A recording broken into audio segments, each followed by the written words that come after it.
નમસ્કાર વિદ્યાર્થી મિત્રો, એસએન વિદ્યાલય દ્વારા શરૂ કરેલા ઈ-લર્નિંગ પ્રોગ્રામમાં આપનું હાર્દિક સ્વાગત છે। રસાયણ વિજ્ઞાનની અંદર રાસાયણિક ગતિકી નામના ચેપ્ટરમાં છેલ્લો એક ટોપિક આપણો બાકી છે અને એ છે રાસાયણિક પ્રક્રિયાઓનો સંઘાતનો સિદ્ધાંત।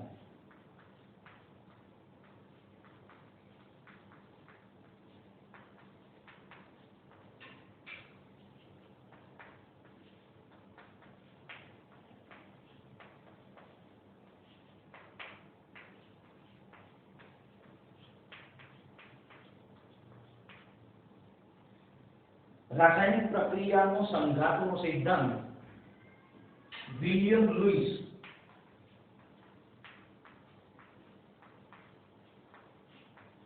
અને મેક્સ સ્ટ્રોઝ નામના વૈજ્ઞાનિકે રજૂ કર્યો।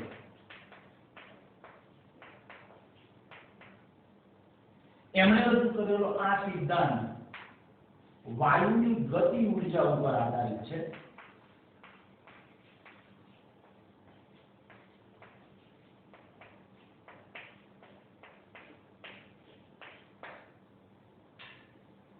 આ સિદ્ધાંતની અંદર પ્રક્રિયા અનુભવતા પ્રક્રિયકના અણુઓ કે જેને એક સખત ગોળા તરીકે ગણવામાં આવે છે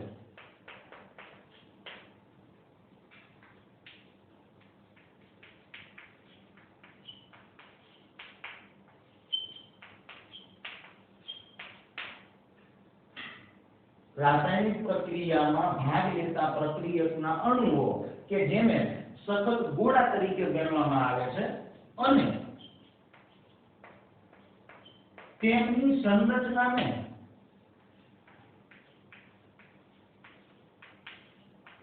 गणतरीमां लीधी नथी।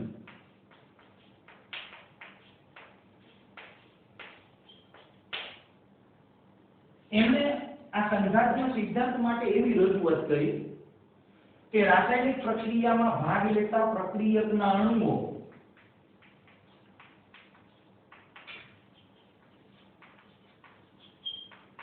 एकबीजा साथे प्रक्रिया दरमियान અથડાય છે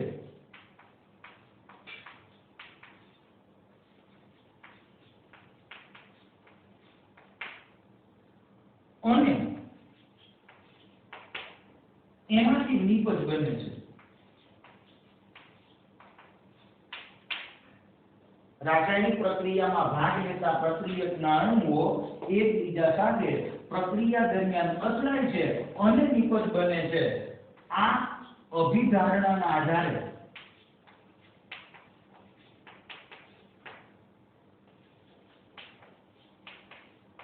એમણે આ સિદ્ધાંત સમજાવેલો છે। આ સિદ્ધાંતમાં રાસાયણિક પ્રક્રિયાની ઊર્જાની વાતો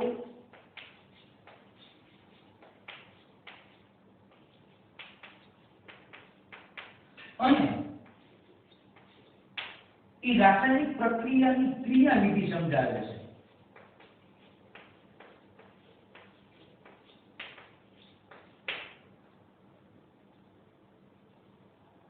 दाखला तरीके આપણે આવી કોઈ એક દ્વિઆણ્વીય પ્રાથમિક પ્રક્રિયા લઈ લઈએ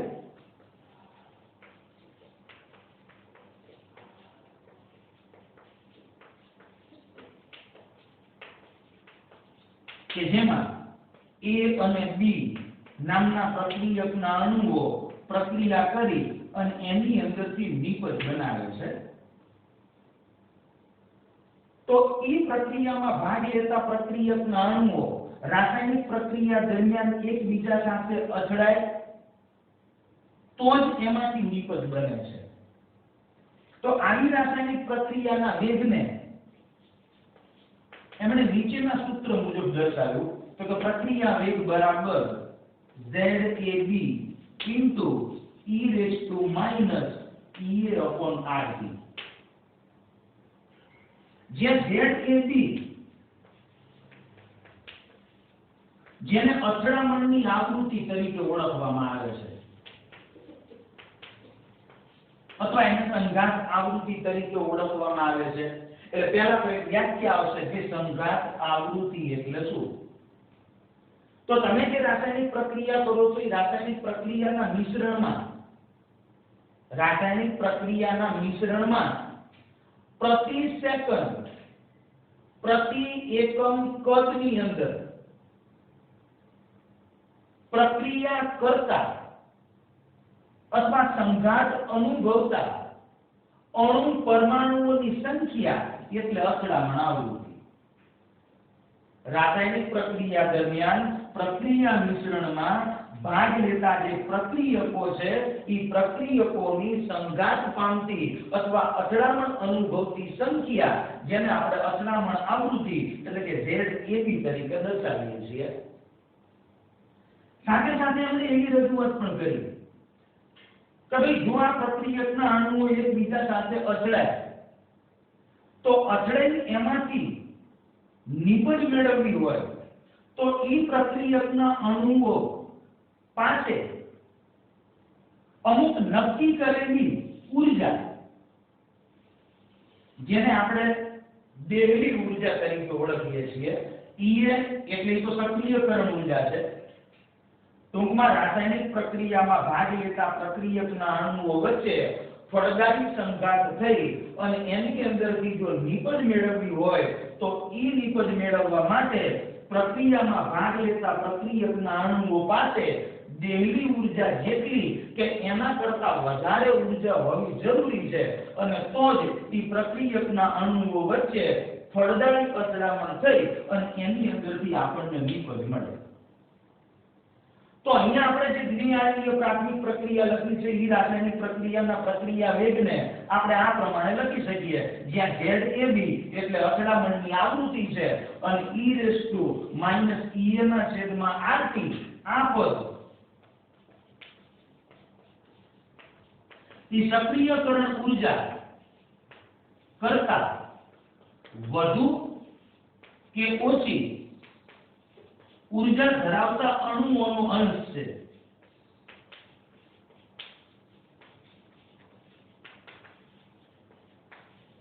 તો સંઘાતના સિદ્ધાંતની અંદર આવી દ્વિઆંશીય પ્રાથમિક પ્રક્રિયાના પ્રક્રિયા વેગનું સમીકરણ જેને આપણે આ પ્રમાણે રજૂ કરી શકીએ।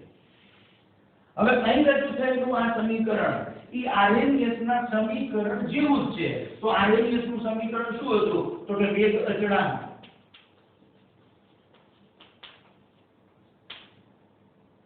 बराबर k into a into e−EA/RT।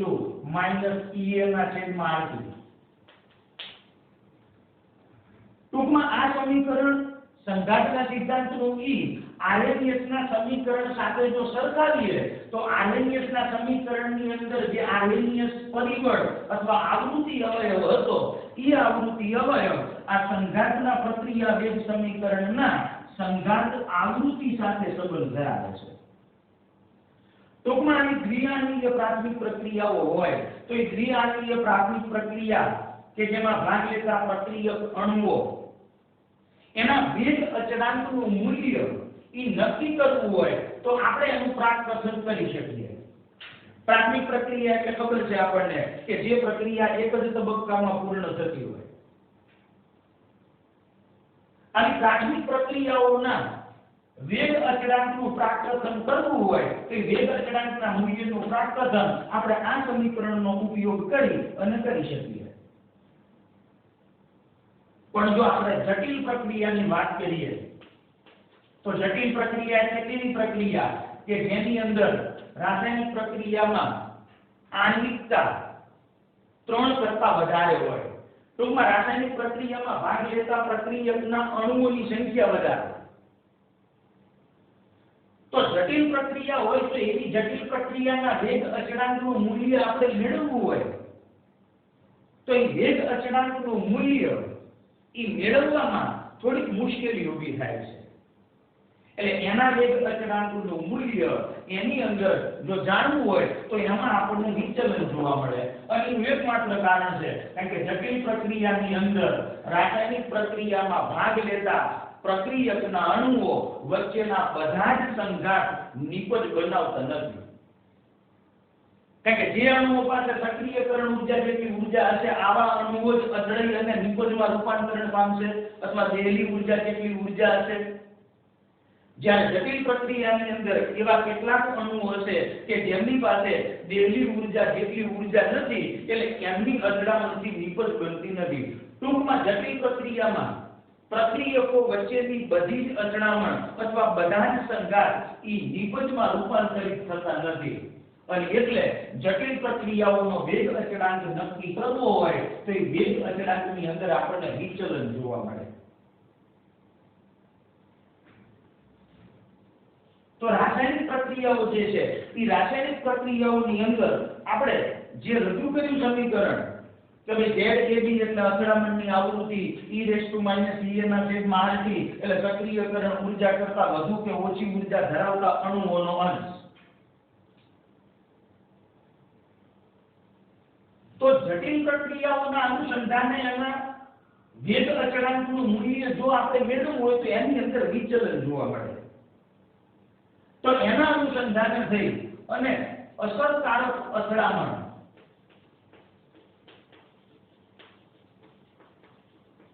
અથવા ફળદાયી સંઘાત એની રજૂઆત કરવામાં આવી. તો ફળદાયી અથવા અસરકારક અથડામણ ફળદાયી સંઘાત કોને કહેવો? તો કે રાસાયણિક પ્રક્રિયામાં ભાગ લેતા પ્રક્રિયકના અણુઓ કે જે પૂરતી દેહલી ઉર્જા અથવા દેહલી ઉર્જા જેટલી કે એના કરતા વધારે ઉર્જા ધરાવતા હોય અને એ પ્રક્રિયકના અણુઓ યોગ્ય દિશાથી જો એકબીજા સાથે અથડાતા હોય તો એ પ્રક્રિયા દરમિયાન પ્રક્રિયકના અણુઓ વચ્ચે રહેલા બંધ તૂટે અને નવા બંધ રચી અને નિપજનું નિર્માણ થાય તો એને અસરકારક અથડામણ અથવા તો ફળદાયી સંઘાત તરીકે ઓળખવામાં આવે. ટૂંકમાં રાસાયણિક પ્રક્રિયા દરમિયાન જો નિપજ મેળવવી હોય તો પહેલી બાબત કઈ તો કે અણુઓ વચ્ચે અથડામણ થવી જોઈએ. આની એક અભિધારણા હતી. ઈ અથડામણ અનુભવતા અણુઓ પાસે દેહલી ઉર્જા જેટલી કે એના કરતા વધારે ઉર્જા હોવી જોઈએ. અને ત્રીજી શરત છે કે ઈ અણુઓ યોગ્ય દિશાએથી એકબીજા સાથે અથડાતા હોવા જોઈએ અને તો જ પ્રક્રિયક અણુઓ વચ્ચેના બંધ તૂટી અને નવા બંધ રચાઈ અને નિપજનું નિર્માણ થાય તો એવા સંઘાતને ફળદાયી અથવા તો અસરકારક સંઘાત તરીકે ઓળખવામાં આવે. તો આવા અસરકારક અથડામણ અથવા ફળદાયી સંઘાતનું આપણે ઉદાહરણ લઈ લઈએ. દાખલા તરીકે બ્રોમોમિથેન છે.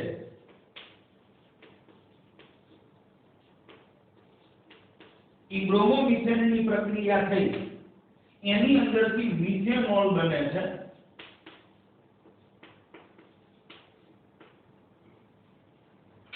બ્રોમોમિથેનમાંથી મિથેનોલ જો આપણે બનાવવો હોય તો એ મિથેનોલ બનાવવા માટે આ પ્રક્રિયકના અણુઓ પાસે દેહલી ઉર્જા જેટલી કે એના કરતા વધારે ઉર્જા હોવી જોઈએ. એ એકબીજા સાથે અથડામણ અનુભવતા હોવા જોઈએ અને સાથે સાથે એમની અથડામણ યોગ્ય દિશાએથી થયેલી હોવી જોઈએ. યોગ્ય દિશા એટલે એના માટે બુકની અંદર શબ્દ વાપરેલો છે દિક વિન્યાસ.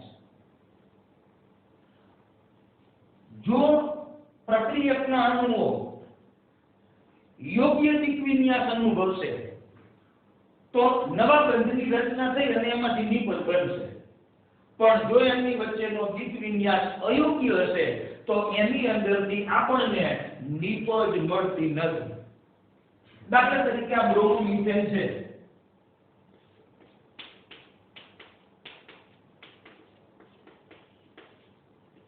એની હું OH- આયન સાથે પ્રક્રિયા કરું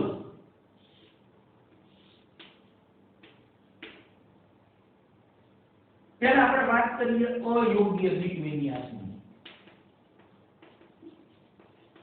ટૂંકમાં પ્રક્રિયામાં ભાગ લેતા પ્રક્રિયકના અણુઓ અયોગ્ય દિશાએથી જો એકબીજા સાથે અથડાય. દાખલા તરીકે આની અંદર રહેલો Br ઈ માઈનસ, આમાં રહેલો OH-, જો આ OH- આ બાજુથી આક્રમણ કરશે તો બે સમાન વિદ્યુત ભારો હોવાના લીધે એમની વચ્ચે અપાકર્ષણ થશે. ટૂંકમાં એ પ્રક્રિયકના અણુઓને દૂર ધકેલી દેશે અને એમાંથી નિપજ બનશે નહીં.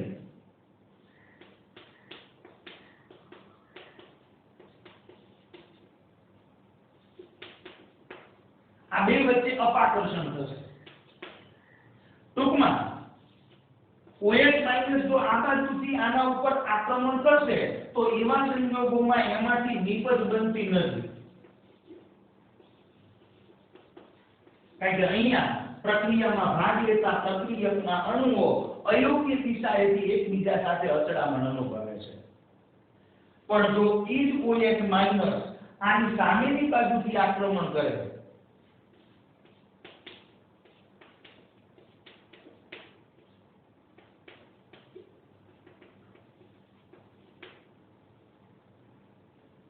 તો ઈ પ્રક્રિયા દરમિયાન અહીંથી આ બંધ તૂટી અને એમાંથી આપણને મિથેનોલ મળે છે.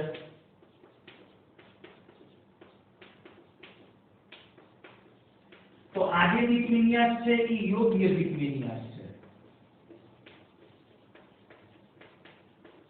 તો રાસાયણિક પ્રક્રિયા દરમિયાન પ્રક્રિયકો વચ્ચે પ્રક્રિયા થઈ અને એની અંદરથી નિપજ બનાવવા માટે એની ત્રણ શરતો થઈ. પહેલી, અણુઓ એકબીજા સાથે અથડામણ અનુભવવા જોઈએ અને તો જ એમાંથી નિપજ બને. બીજું, એ અથડામણ અનુભવતા અણુઓ પાસે દેહની ઉર્જા જેટલી કે એના કરતા વધારે ઉર્જા હોવી જોઈએ તો જ એ પ્રક્રિયકના અણુઓ વચ્ચેની અથડામણ ફળદાયી નીવડે. અને ત્રીજું કે એ પ્રક્રિયકના અણુઓ યોગ્ય દિશાએથી જો અથડામણ અનુભવે તો જ એમાંથી આપણને જરૂરી નિપજ મળે. એટલે બ્રોમોમિથેનમાંથી મિથેનોલ બનાવવો હોય તો આ પ્રક્રિયા યોગ્ય છે, યોગ્ય દીપ વિન્યાસ છે, તો એમાંથી જરૂરી નિપજ મળે. પણ જો અયોગ્ય દીપ વિન્યાસ હોય તો ઈ પ્રક્રિયકોને દૂર ધકેલી દે અને એમાંથી નિપજ મળતી નથી. તો આના અનુસંધાને રાસાયણિક પ્રક્રિયાના વેગ સમીકરણની અંદર જે આપણે આ સમીકરણ મેળવ્યું છે એની અંદર એક નવો અવયવ દાખલ કરવામાં આવે છે જેને આપણે P નામના સિમ્બોલ વડે દર્શાવીએ છીએ. P એટલે બુકમાં નામ આપેલું છે એને સંભાવ્યતા અવયવ કહેવાય. હવે સંભાવ્યતા અવયવ એટલે પ્રક્રિયકના અણુઓ એકબીજા સાથે અથડાય છે અને ઈ યોગ્ય દિશાએથી અથડાય છે. આ બેયને ગણતરીમાં લે છે. નું અર્થઘટન શું? તો કે સંભાવ્યતા અવયવ અથવા બીજો એક શબ્દ આપ્યો છે ત્રિવિમ વિન્યાસિક અવયવ. ઈ સંભાવના દર્શાવે છે કે પ્રક્રિયકના અણુઓ યોગ્ય દિશાએથી અથડાય એની સંભાવના. તો આ એક પદ આની અંદર ઉમેરવામાં આવે છે અને એના ઉપરથી પ્રક્રિયા વેગને આ પ્રમાણે લખવામાં આવે કે પ્રક્રિયા વેગ બરાબર P ZAB e−EL/RT. આમ રાસાયણિક પ્રક્રિયાનો પ્રક્રિયા વેગ પ્રક્રિયકના અણુઓનું યોગ્ય દિશાએથી અથડાવવું અને સાથે સાથે એની દેહની ઉર્જા જેટલી ઉર્જા કે એનાથી વધારે ઉર્જા આ બેને ગણતરીમાં લઈ અને રાસાયણિક પ્રક્રિયાના વેગને સમજાવે છે. તો આવી રજૂઆત રાસાયણિક પ્રક્રિયા દરમિયાન પ્રક્રિયકો વચ્ચે અથડામણ થઈ અને નિપજ બનવા માટે આ મેક્સ પ્લોઝ અને વિલિયમ લુઈસ નામના વૈજ્ઞાનિકે રજૂઆત કરી. તો અહીંયા આપણું ચેપ્ટર પૂરું થાય છે અને હવે એના અનુસંધાને આપણે ટેક્સ્ટબુકની અંદર કેટલાક દાખલાઓ બાકી છે આર્હેનિયસના સમીકરણને લગતા. તો હવે જે દાખલાઓ બાકી છે એ મોટા ભાગના આર્હેનિયસના સમીકરણને લગતા છે. તો સૌપ્રથમ તો આપણને આર્હેનિયસનું સમીકરણ યાદ હોવું જોઈએ. તો એ આર્હેનિયસે રજૂ કરેલું સમીકરણ K = A × e−EA/RT છે. પછી એને આપણે ln સ્વરૂપમાં સાદા લઘુગુણકની અંદર ફેરવેલું. બે જુદા જુદા તાપમાનની પરિસ્થિતિના અનુસંધાને પણ આપણે આર્હેનિયસનું સમીકરણ મેળવ્યું. તો પહેલા આપણે સૂત્રની વાત કરીશું, ત્યારબાદ આપણે આરએનએસના સમીકરણના દાખલા ગણીએ.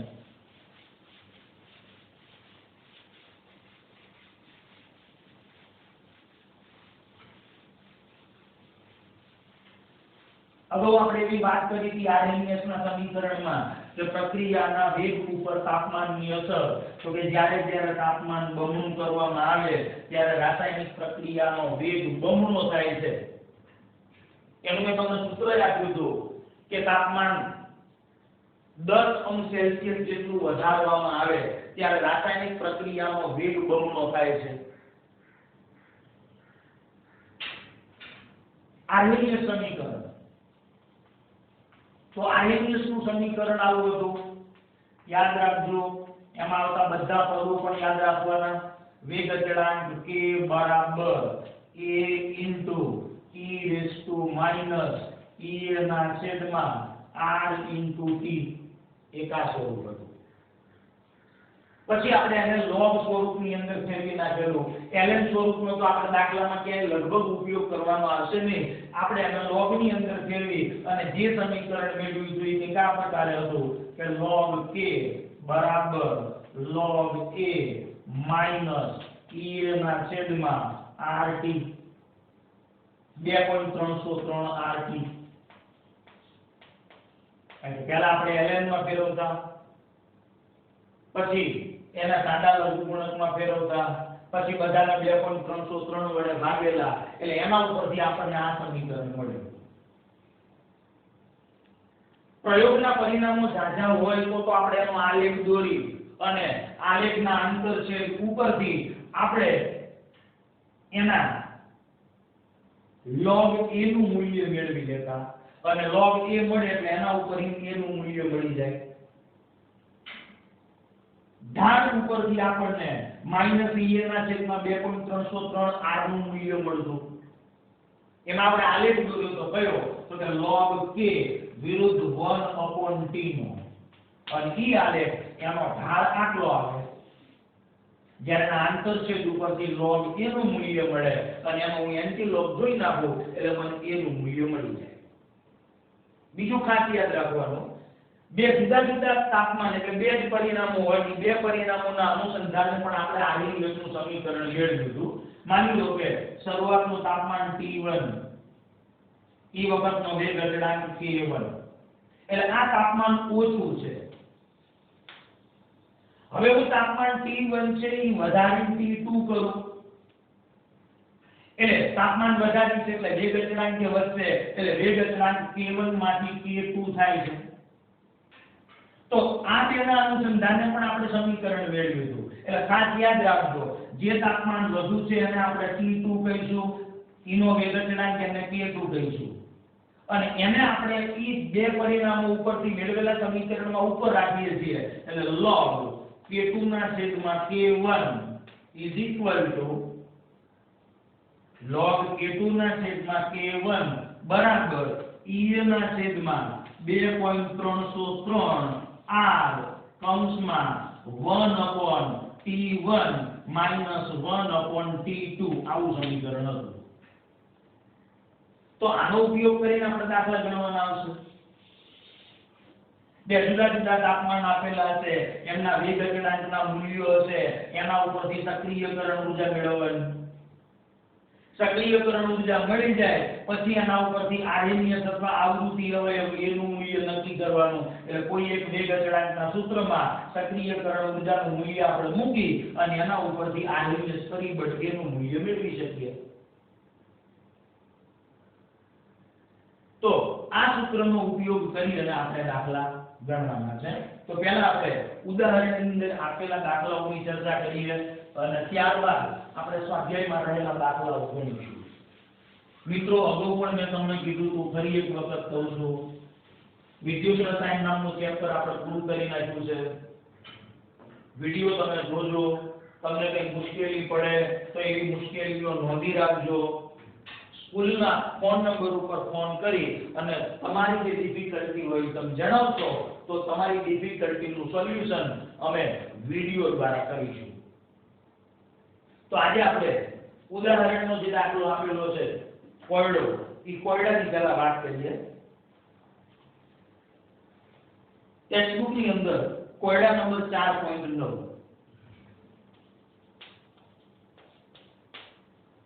એક પ્રક્રિયાનો વેગ અચળાંક 500 કેલ્વિન તાપમાને અને 700 કેલ્વિન તાપમાને એટલે બે જુદા જુદા તાપમાન આપેલા છે. પહેલું તાપમાન T1 ઈ 500 કેલ્વિન છે, બીજું તાપમાન T2 ઈ 700 કેલ્વિન છે.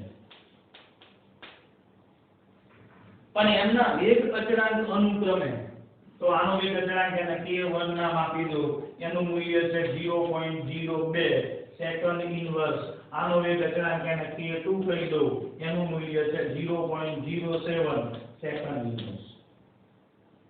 તો સક્રિયકરણ ઊર્જા E નું મૂલ્ય શોધો અને આવૃત્તિ અવયવ A નું મૂલ્ય અથવા પૂર્વઘાતાંક અવયવ A નું મૂલ્ય મેળવો. વાયુ અચળાંક R એનું મૂલ્ય 8.314 જૂલ પ્રતિ કેલ્વિન ઇન્ટુ મોલ છે.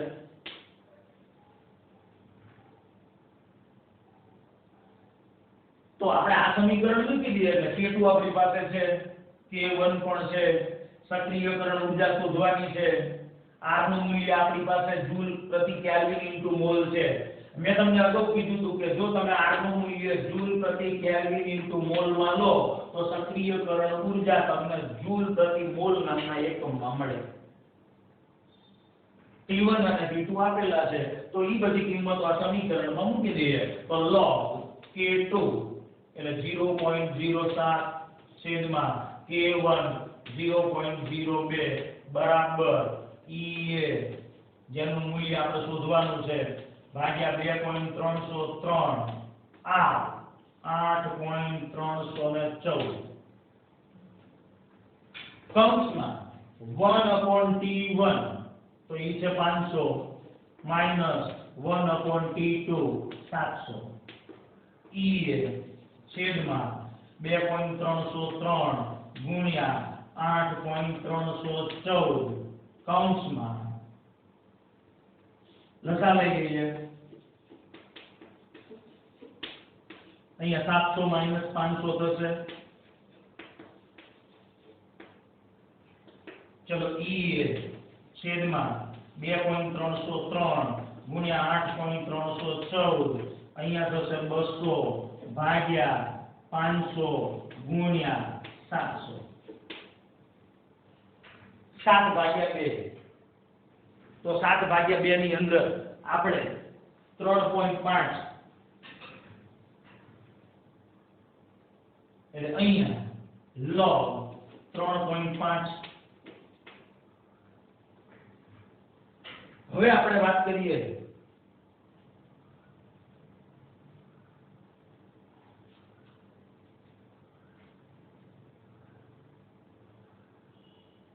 log ની. તો 3.5 નો આપણે log જોવો છે તો પોઈન્ટ આગળ એક અંક છે એટલે 0. 35 નો 0 માં log જોવાનો થશે તો 35 નો 0 માં log ઈ છે 5441. અહીં છેદમાં રહેલા પદો આ બાજુ અંશમાં આવશે એટલે ગુણ્યા 2.303 ગુણ્યા 8.314 ગુણ્યા 500 ગુણ્યા 700 ભાગ્યા 200 એટલે આ બે શૂન્ય જશે. અહીંયા 250. તો આના ઉપરથી આપણને સક્રિયકરણ ઊર્જાનું મૂલ્ય મળી જશે.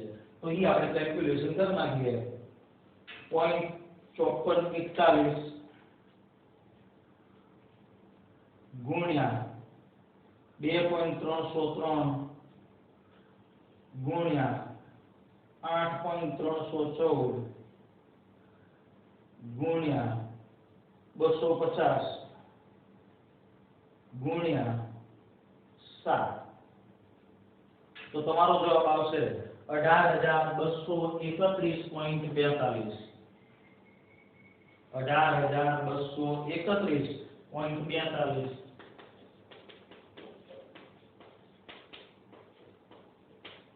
તો આટલું મૂલ્ય આપણને જૂલ નામના એકમમાં મળશે. તો સક્રિયકરણ ઊર્જા આવી ગઈ. હવે આપણે એ ગોતવો છે.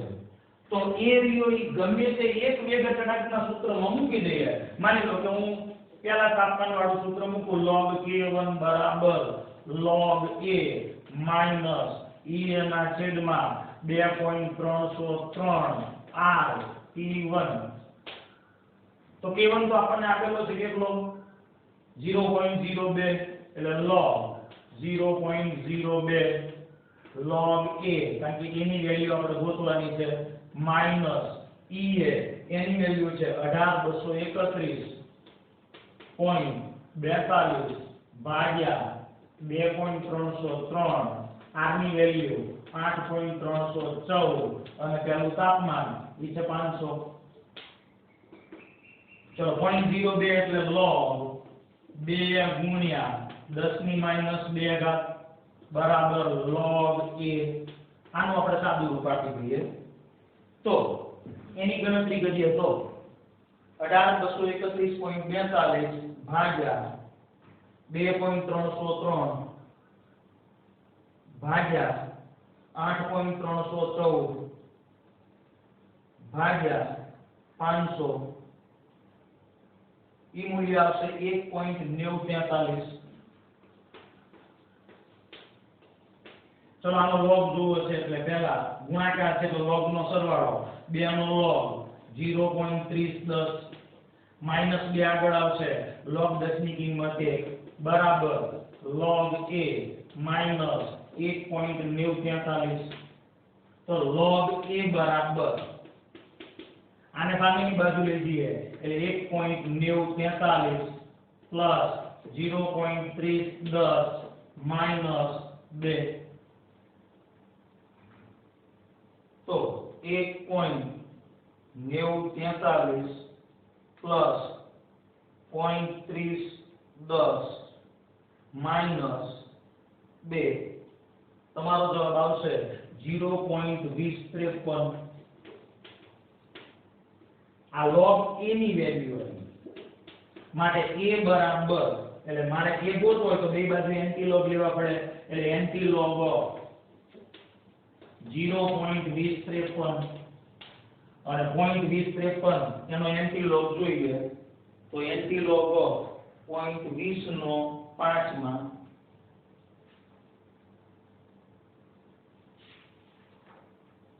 0.20 એનો 5 માં 1603 અને 3 નો મીન ડિફરન્સ એટલે 1604. આ એન્ટી log જોવો એટલે આગળ એકમ ટ્રેકિંગ પોઈન્ટ મૂકવો પડે એટલે એનું મૂલ્ય મને આટલું મળશે. તો સક્રિયકરણ ઊર્જા આવશે 18231.42 અને આરએનએસ પરિબળ અથવા આવૃત્તિ અવયવ એનું મૂલ્ય આવશે 1.604. ત્યારબાદ કોયડા નંબર 4.10. તો કોયડા નંબર 4.10 એ પણ એના જેવો જ છે.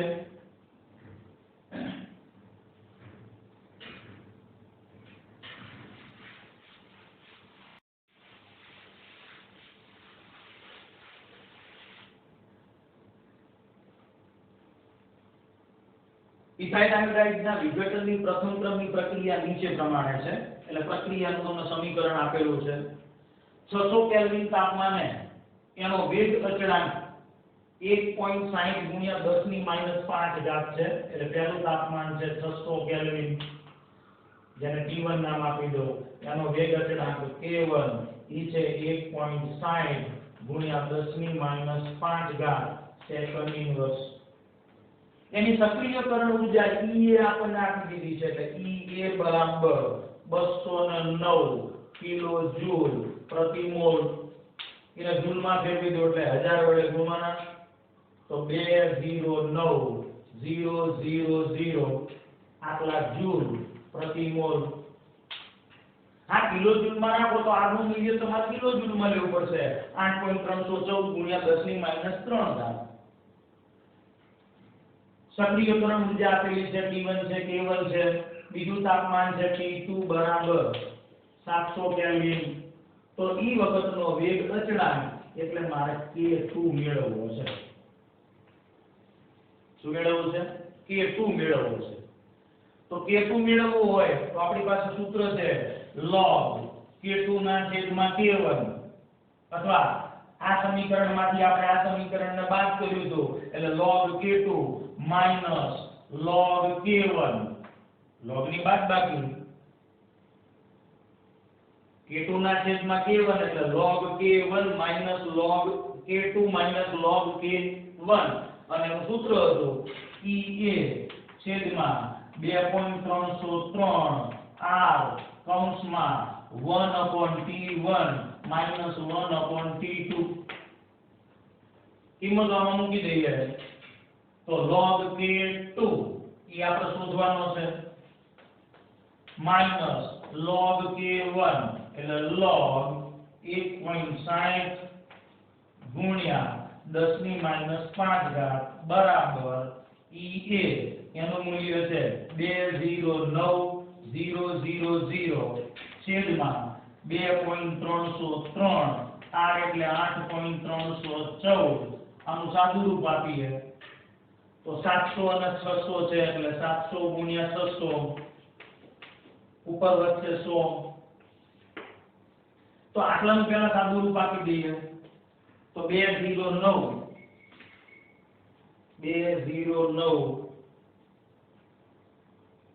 ગુણ્યા 100 ભાગ્યા 2.303 ભાગ્યા 8.314 ભાગ્યા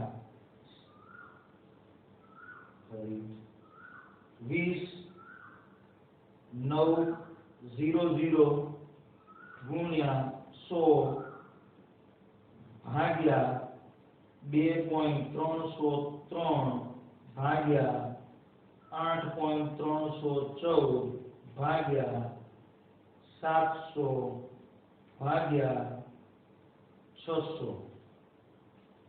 ઈ તમારો જવાબ આવશે 2.5989.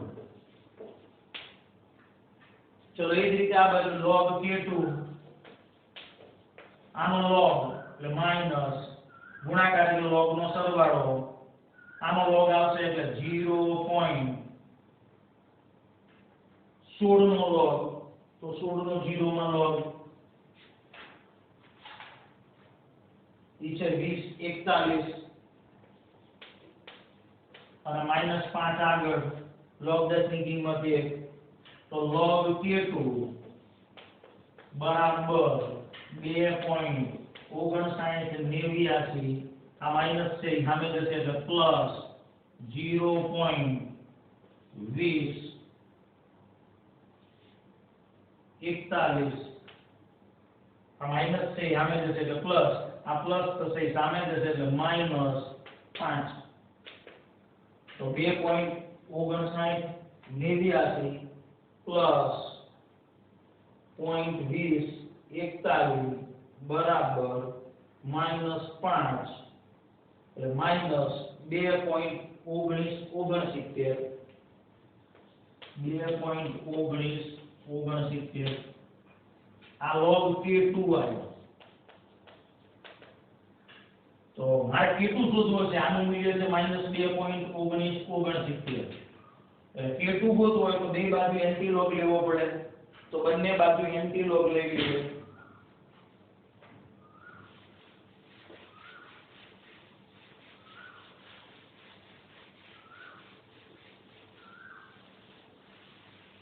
બંને બાજુ એન્ટી લોગ લેતા